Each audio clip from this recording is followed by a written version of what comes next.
Hola y bienvenidos de nuevo a la pizarra digital. En la clase número 2 estudiaremos las inductancias mutuamente acopladas, la convención para la ubicación de marcas y finalmente construiremos las ecuaciones primitivas para estos elementos.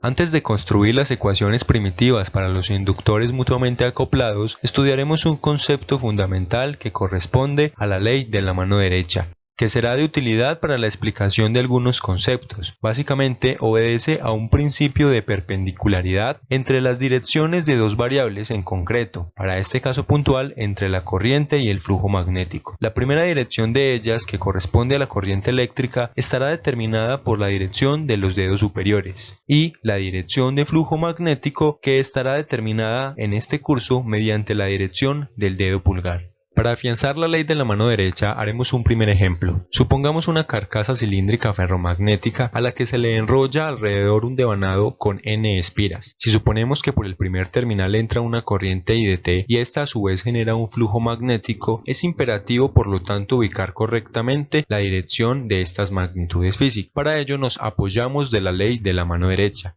Lo primero será abrazar con la mano siguiendo el sentido de los devanados e indicando con el dedo pulgar la dirección del flujo. Si por el contrario la corriente entra por el segundo terminal, lo que haremos será nuevamente abrazar con la mano derecha en sentido de los devanados e indicar con el dedo pulgar la dirección del flujo magnético. Conocer esto para esta clase nos será de utilidad para poder hacer el acoplamiento mutuo y definir las marcas de acoplamiento en los diferentes inductores. Ya comprendida la ley de la mano derecha, ubicaremos en el siguiente ejemplo las marcas de acoplamiento cuando conocemos el sentido de arrollamiento de los devanados. Supongamos un núcleo ferromagnético al que tenemos conectados un primer devanado, que para efectos prácticos lo llamaremos inductor 1 o L1, un segundo devanado que llamaremos L2 y un tercer devanado que llamaremos L3. Estos devanados representan las inductancias mutuamente acopladas. Lo primero que podemos observar es que todas las bobinas comparten un mismo núcleo, por lo tanto, el flujo concatenado pasará a través de los tres elementos o los tres devanados, dando lugar al acoplamiento entre las inductancias 1 y 2, entre las inductancias 1 y 3 y finalmente entre las inductancias 2 y 3. Primero nombraremos los terminales en los inductores de la siguiente manera. Ubicaremos las marcas de acoplamiento para los inductores 1 y 2.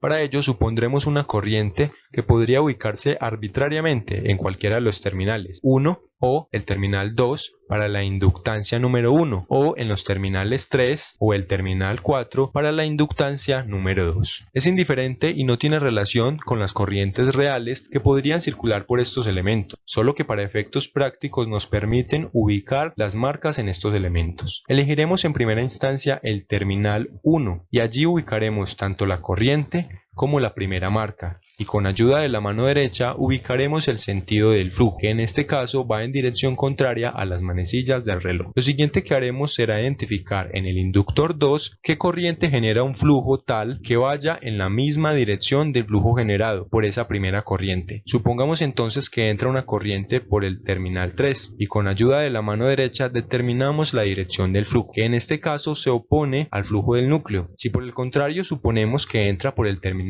4 y con ayuda de la mano derecha ubicamos la dirección del flujo, nos damos cuenta que sigue la misma dirección que tiene la dirección del flujo en el núcleo. Por lo tanto, aquí ubicaremos la marca de acoplamiento entre la inductancia 1 y 2. Los símbolos seleccionados para el acoplamiento son indiferentes y arbitrarios. Cualquier forma geométrica de cualquier color nos permiten relacionar la inductancia 1 con la inductancia 2. Ya ubicadas las marcas entre los inductores o bobinas 1 y 2, ubicaremos las marcas entre las inductancias 1 y 3, suponiendo una nueva corriente que, como anteriormente vimos, se puede ubicar de manera arbitraria, es decir, podría ubicarse en los terminales 1 o 2 de la inductancia 1 o podría ubicarse bien en los terminales 5 o 6 de la inductancia 3. En este caso elegiremos el terminal 5 y allí ubicaremos tanto la corriente como la marca de acoplamiento. Con ayuda de la mano derecha daremos el sentido del flujo magnético y nuevamente nos preguntaremos en el inductor número 1 qué corriente genera un flujo tal que se sume a este flujo generado por esta primera corriente. Si suponemos que entra una corriente por el terminal terminal 2, vemos con ayuda de la ley de la mano derecha que el flujo se opone al flujo concatenado en el núcleo. Por lo tanto, si probamos en el terminal número 1 con ayuda de la mano derecha, nos damos cuenta que el flujo se suma o que va en la misma dirección del flujo generado por la primera corriente. Por lo tanto, aquí en este terminal ubicaremos la marca de acoplamiento entre el inductor 1 y 3. Finalmente, ubicaremos las marcas de acoplamiento para los inductores 2 y 3. Lo que haremos es suponer arbitrariamente una corriente que, como bien vimos, podría ir en el terminal 3 o entrar por el terminal 4 para la inductancia 2 o entrar bien por la terminal 5 o por el terminal 6 de la inductancia 3. Para este caso particular elegiremos el terminal número 6. Allí ubicaremos una marca y con ayuda de la mano derecha indicaremos el sentido del flujo, que en este caso irá en sentido de las manecillas del reloj. Nos preguntaremos nuevamente qué corriente en el inductor 2 generará un flujo tal que se sume a la dirección de este primer flujo. Si una corriente entra por el terminal número 4, nos damos cuenta que el flujo electromagnético se opone al flujo que hay en el núcleo. Si por el contrario la corriente entrase por el terminal 4, con ayuda de la mano derecha nos damos cuenta que el flujo se sumaría. Por tanto, allí ubicaremos la marca de acoplamiento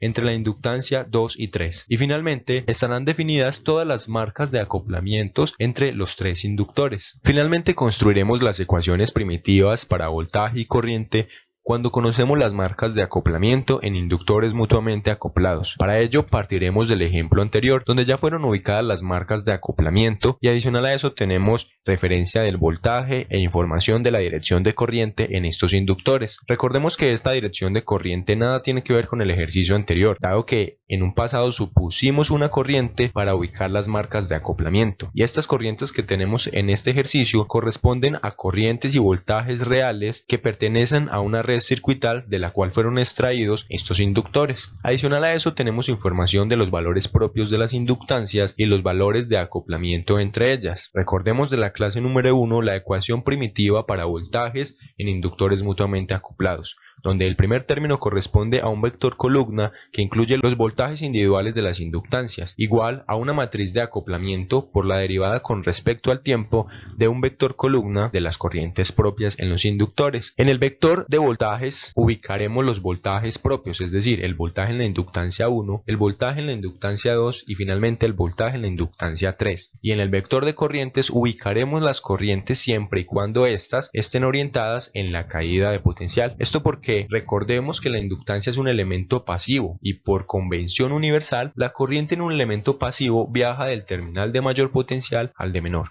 Por lo tanto, estudiemos cómo se comportan las corrientes en estos elementos. Para el inductor 1, donde la corriente IL1 de T viaja efectivamente en la caída potencial, ese valor o esta expresión irá directamente al vector columna, es decir, IL1 de T. ¿Qué pasa con el inductor número 2? La corriente viaja en la subida de potencial, por lo tanto es necesario redefinir una corriente que vaya en la caída de potencial, que será I2 de T, y esa corriente será la que vaya en el vector de corrientes. Finalmente, para el inductor número 3, la corriente va en la caída de potencial, por lo tanto esta corriente IL3 irá en el vector de corrientes. Finalmente, para construir la matriz de acoplamientos es necesario saber que en la diagonal principal van los valores propios de las inductancias, es decir, en la posición número 1,1 irá 5 henrios que se relaciona directamente con el valor propio de la inductancia 1. En la posición 2,2 irá 8 henrios que se relaciona con el inductor 2 y finalmente en la posición 3,3 irá 10 henrios que tiene relación directa con la inductancia número 3. Para ubicar el resto de valores en la matriz empezaremos por el elemento o la posición número 1,2 que es equivalente a la posición 2,1 y tiene que ver con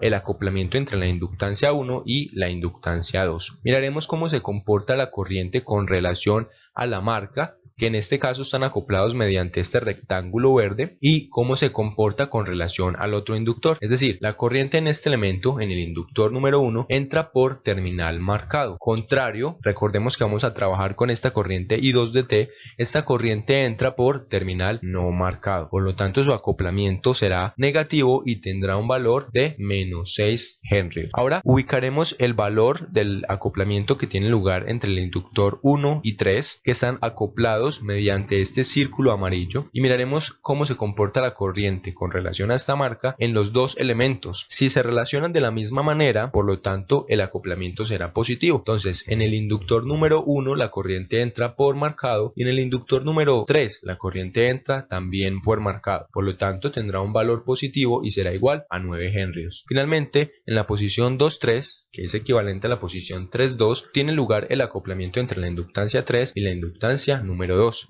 La marca o el símbolo que los relaciona es este pentágono morado. Miremos que la corriente en el inductor 2 entra, recordemos que trabajamos con la que supusimos, entra por terminal marcado y en el inductor número 3 entra por no marcado. Por lo tanto su relación es distinta y su valor será 11 negativo. Finalmente, si lo que queremos es expresar los voltajes en los inductores con relación a las corrientes reales en los inductores, lo que tenemos que hacer es relacionar esta corriente 2 que asumimos con la corriente real. Por lo tanto, la expresión que la relaciona es el valor negativo de la corriente L2 es igual al valor de la corriente que supusimos. Reemplazarla y obtendremos ya la matriz de acoplamiento y las ecuaciones de voltaje con relación a las corrientes reales de los inductores. Ahora, para construir las ecuaciones primitivas de corrientes en los inductores mutuamente acoplados, recordemos de la clase número 1 la ecuación primitiva, donde el primer término corresponde a un vector columna de corrientes igual a una matriz de acoplamiento inversa por la integral desde menos infinito a t de un vector columna de voltajes. En el primer término ubicaremos todas las corrientes que, claro está, vayan en la caída de potencial. Entonces irá la corriente en el inductor L1, la corriente 2 que asumimos que va en la caída de potencial con respecto al voltaje 2 y finalmente la corriente en el inductor 3. El vector columna de voltajes tendrá los voltajes propios de las inductancias. La matriz de acoplamiento se construirá de la misma manera. En la diagonal principal irán los valores propios de las inductancias y en el resto de elementos los valores de acoplamiento, que tendrán los mismos que en la matriz que utilizamos para la ecuación de voltajes. Finalmente, si lo que queremos es nuevamente relacionar las corrientes reales en función de los voltajes reales de los inductores, tendremos que relacionar la corriente IL2 con respecto a esa corriente que asumimos y reemplazarla en la matriz. Finalmente estarán construidas las ecuaciones primitivas para estos inductores.